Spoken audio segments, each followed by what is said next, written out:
April 8, 1943, at 27,000 feet above Caen, France. His oxygen mask could not conceal Oberleutnant Ralph Hermachin's grin as he observed the ungainly silhouettes laboriously climbing toward his formation, seen through the crystal-clear canopy of his Fowler Wolf 190A5. The experienced ace of Jagdgeschwader 26 eyed the American fighters making their combat debut over occupied Europe. "Die armies have sent us flying milk bottles," he transmitted to his wingman, barely able to control his laughter as he watched the massive Republic P-47 Thunderbolts struggling for altitude. Below, 16 P-47C Thunderbolts from the 4th Fighter Group ascended slowly in tight formation, their 2,000 horsepower Pratt and Whitney R-2800 double Wasp engines straining under their 7-ton weight. To the German pilots, accustomed to the sleek Spitfires and nimble Soviet fighters, these bulky American machines looked almost comical, barrel-shaped fuselages with greenhouse canopies, wings that appeared too small for their massive bodies, and propellers that dwarfed anything in the Luftwaffe's inventory. What Hermachin didn't know, and what none of the German pilots circling like wolves above could have imagined, was that they were witnessing the arrival of a weapon that would eventually destroy the Luftwaffe's fighter arm. Within 18 months, these flying milk bottles would go from objects of derision to instruments of terror, with their 8.2 Browning machine guns becoming the most feared sound in German skies. The power of destruction was already built into those broad wings, 3,400 rounds of ammunition, a combined rate of fire of 6,000 rounds per minute, enough firepower to slice a Messerschmitt in half in less than 2 seconds. The transformation began that April morning when Major Donald Bellew, commanding the 335th Fighter Squadron, spotted the German formation positioning for attack. The former Eagle Squadron veteran, who had transferred from RAF Spitfires just weeks earlier, understood what his men didn't yet know, that survival in the P-47 meant abandoning everything they thought they knew about air combat. The Thunderbolt represented a radical departure from conventional fighter design.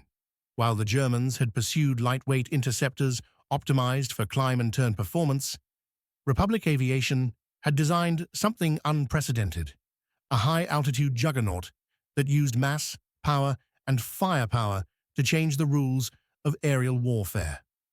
Among the 56 American pilots scattered across the French sky that morning were men who would become legends, future aces whose names would strike fear into the hearts of the Luftwaffe. But on April 8, 1943, they were all novices in an untested aircraft, facing the most experienced fighter force in the world. The Germans had been in combat since 1939, with veterans from Poland, France, Britain, and Russia. The Americans, on the other hand, had been in combat for exactly 0 days.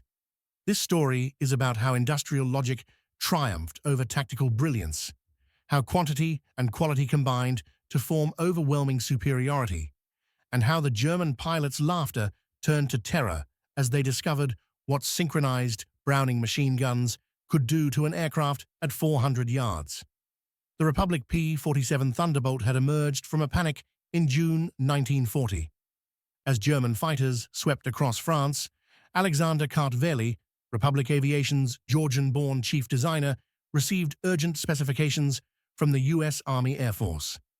They needed a high-altitude interceptor capable of competing with the Luftwaffe's best. What Kartveli designed instead was a monster that redefined the possible. "It will be a dinosaur," Kartveli admitted to his team, "but it will be a dinosaur with good proportions."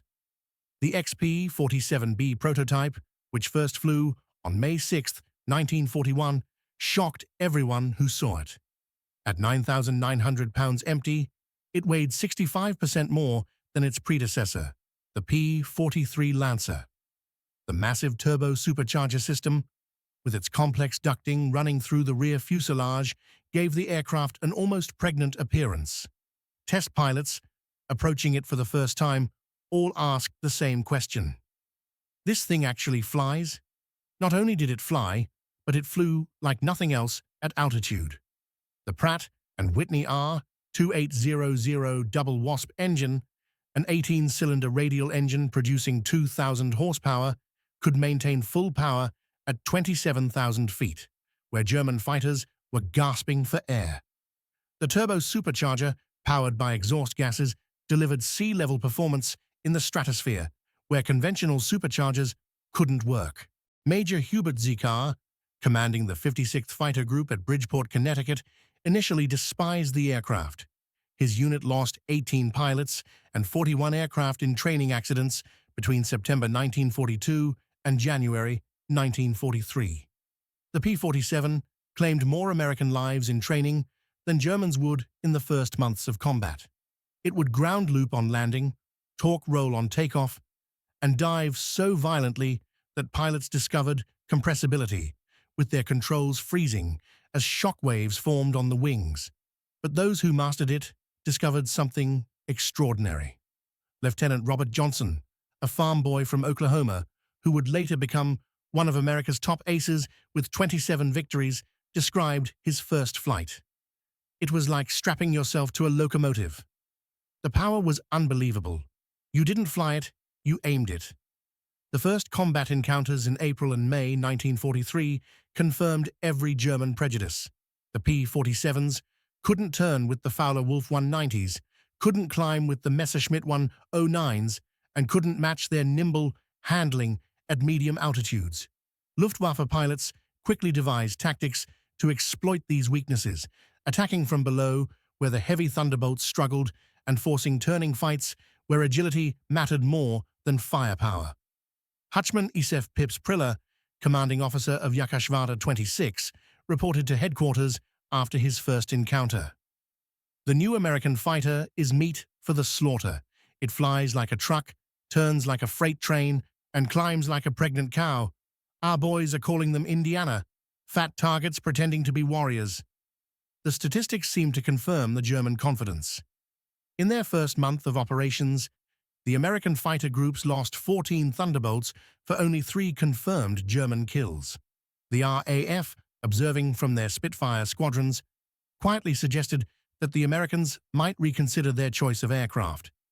British pilots joked that the best evasive maneuver in a P-47 was to unstrap and run around the roomy cockpit.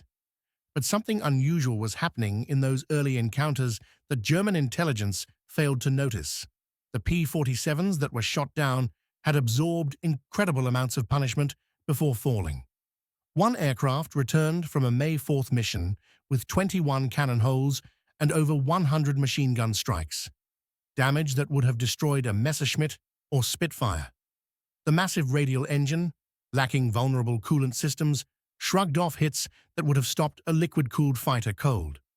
More importantly, when P-47s did get their guns on target, the results were catastrophic. The Thunderbolt's weapons created a convergence zone of destruction that German pilots had never encountered. Unlike the rifle-caliber weapons of early war fighters or the limited ammo cannon, the American fighter could maintain sustained fire for over 30 seconds, an eternity in aerial combat. The event that would begin changing German perceptions occurred on June 26, 1943, over Lazo, France. It involved Second Lieutenant Robert S. Johnson of the 61st Fighter Squadron and an encounter that would become legendary on both sides of the conflict.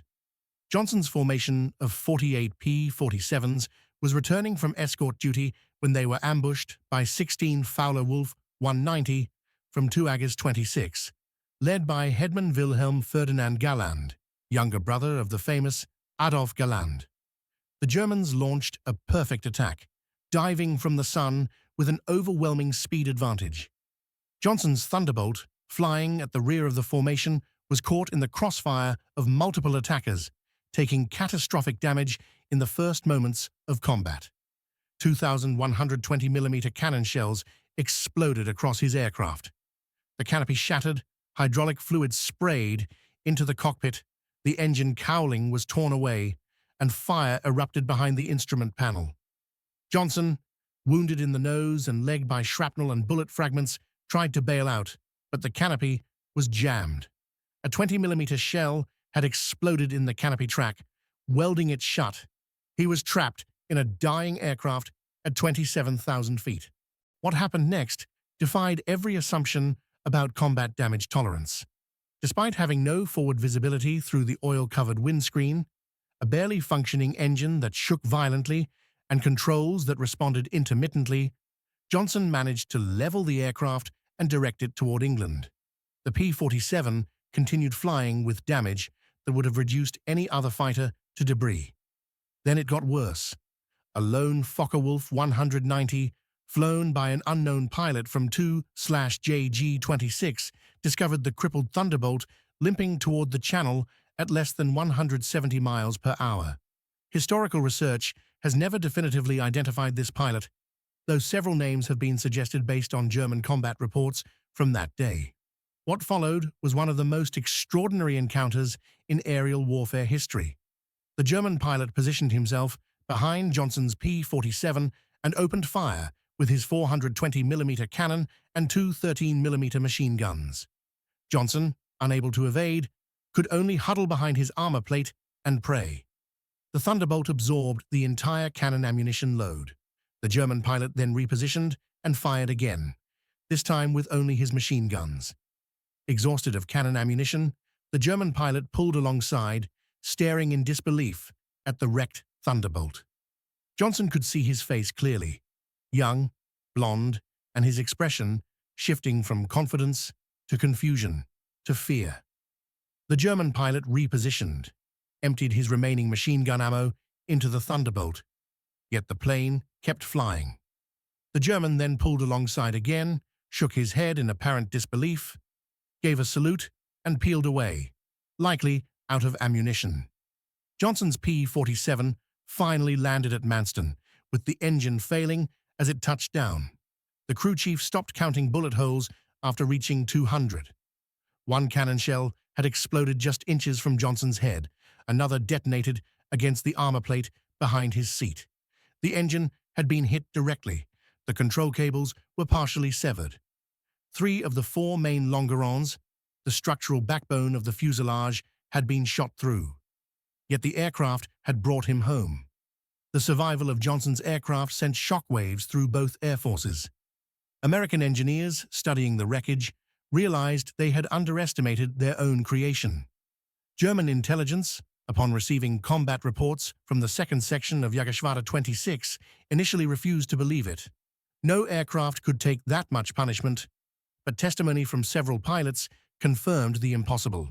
The Thunderbolt had withstood everything the Luftwaffe's best fighter could throw at it and still survived. By July 1943, American pilots had learned to exploit the P-47's true strengths. Lieutenant Colonel Hubert Zehner, the 56th Fighter Group commander, had discovered the key through brutal trial and error. Don't turn with them. Don't climb with them at low altitude. Use your weight. Use your power. Use your guns. The massive weight of the Thunderbolt, initially considered a disadvantage, became a weapon. In a dive, nothing could catch it. From 30,000 feet, the P-47 could reach 550 miles per hour, faster than any German fighter could achieve, even in a vertical dive. This speed could be converted into altitude in a zoom climb that left pursuing fighters helplessly behind. Captain Walker Bard Mahurin, one of the first American aces in Europe, developed what became known as the boom and zoom tactic, though pilots referred to it as the Thunderbolt turkey shoot. Instead of engaging in traditional dogfights, P-47 formations would climb to 30,000 feet, higher than German fighters could operate.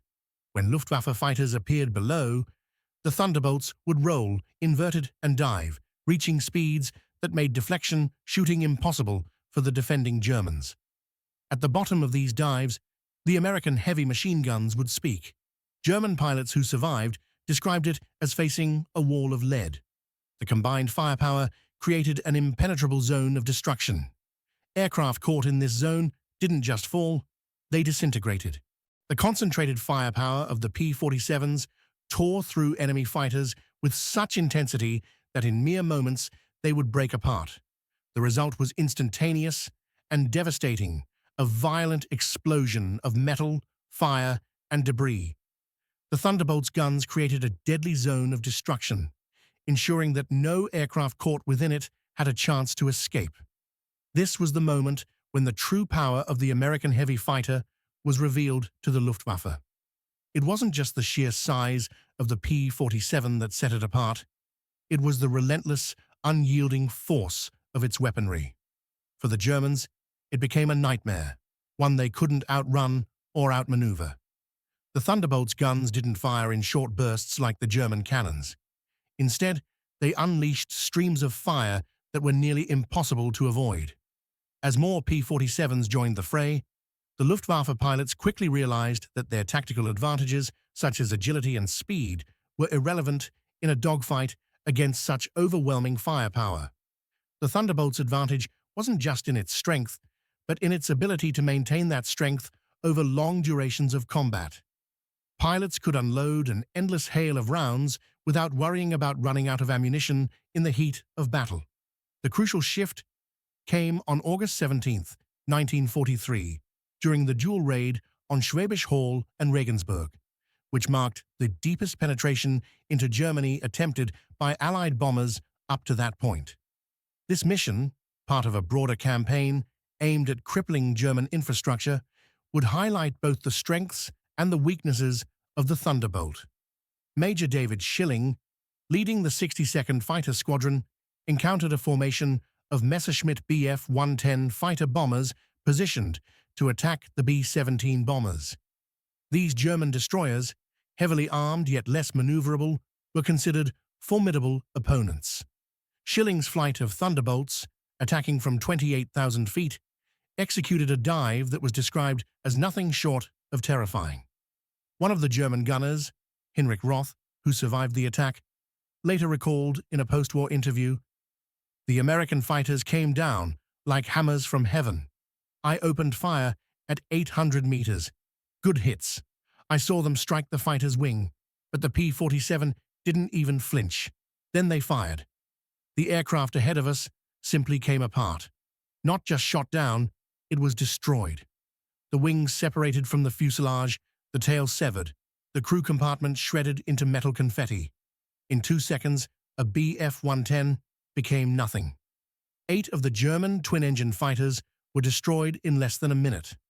The concentrated fire from the P-47s rendered them powerless, their pilots unable to react or evade in time.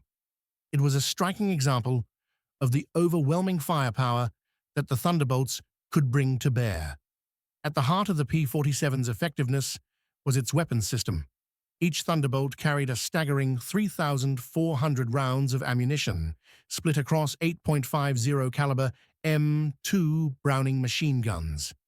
Each gun was linked to an ammunition feed system that was so advanced it allowed the P-47 to maintain sustained fire for up to 30 seconds, longer than most aircraft could ever hope to achieve in combat. The Germans, by contrast, were limited to cannon systems with far fewer rounds, often making their weapons ineffective in prolonged engagements. The P-47's ammo wasn't just plentiful, it was powerful. American .50 caliber rounds, specifically designed for armor-piercing and incendiary effects, had a devastating impact on enemy aircraft. Upon impact, these rounds would penetrate enemy skin and ignite the fuel and ammunition inside, often causing catastrophic damage. The delayed action fuses ensured that the rounds did not explode on surface contact, but went deep into the target before detonating. The result was the complete destruction of the enemy aircraft in ways the Germans had never seen before. The P-47's capabilities weren't limited to its guns alone.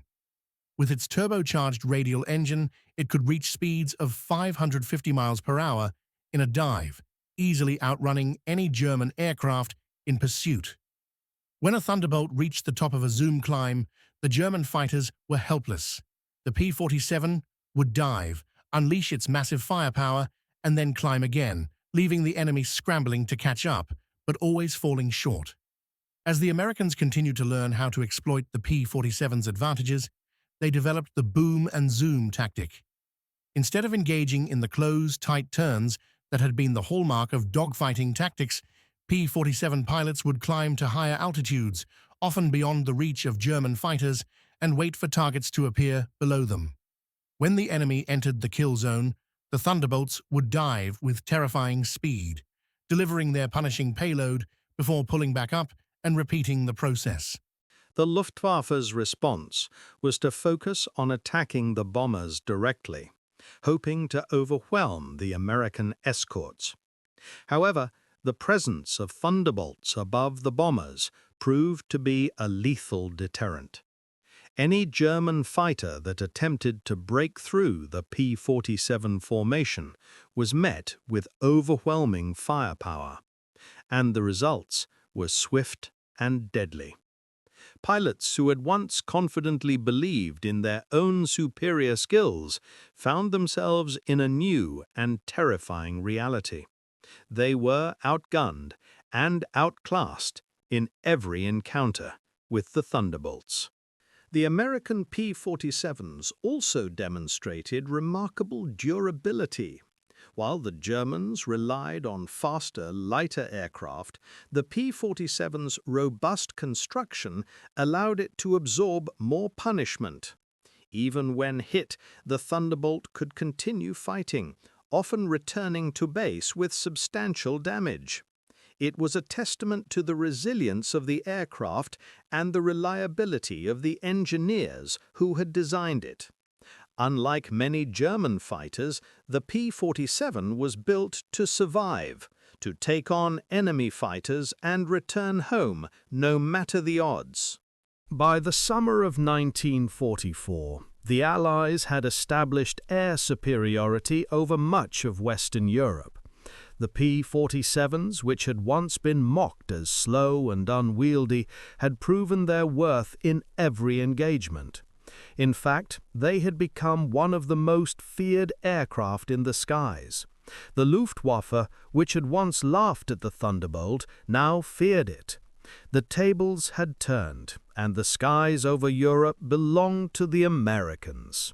On June 6, 1944, as the D-Day invasion began, the P-47s played a critical role in providing air superiority for the Allied forces. Over 500 Thunderbolts were deployed to cover the beaches of Normandy, ensuring that German fighters could not interfere with the landings. German pilots attempting to reach the beaches that day were met with a wall of lead from the Thunderbolts. Oberlieutenant Wolfgang Fischer of Jagdschwader 21, one of only 3 German pilots who reached the beaches that day, later reported, "The sky belonged to the Americans. Thunderbolts were stacked from sea level to 30,000 feet. We tried to break through at dawn, 12 fighters from our group, and I was the only one to return." The P-47s were waiting at every altitude. You couldn't climb over them. You couldn't dive under them. Their guns turned our fighters into aluminum rain. As the weeks following D-Day unfolded, the P-47s relentlessly attacked German infrastructure, cutting off supply lines and making it impossible for the Germans to regroup. The statistics were staggering. In just the month of June, Thunderbolts destroyed over 650 locomotives, nearly 4,000 trucks, over 500 tanks and armored vehicles, and thousands of other targets. The Luftwaffe's ability to respond was crippled, and the Wehrmacht was forced to operate at night. The P-47's impact was not limited to Europe. By 1944, Thunderbolts were also proving their worth in the Pacific theater, where their rugged design made them ideal for long-range missions over vast distances. The 348th Fighter Group, operating from New Guinea, developed tactics that took advantage of the P-47's endurance and firepower, leading to numerous successful missions. On October 11, 1943, Colonel Neil Kirby led 4 P-47s against 40 Japanese aircraft over Wewak, shooting down 6 enemy planes in a single mission and earning the Medal of Honor. By the end of the war, the P-47 had evolved from an object of mockery to one of the most effective combat aircraft ever produced. It had delivered a crushing blow to the Luftwaffe, and its firepower had become the stuff of legend. The Thunderbolt, with its formidable armament, unmatched durability, and overwhelming firepower, had proven itself as the weapon that changed the course of the air war in Europe. In the end, it was not just superior tactics or superior pilots that won the day, it was the unrelenting power of American industrial might, embodied in the P-47 Thunderbolt.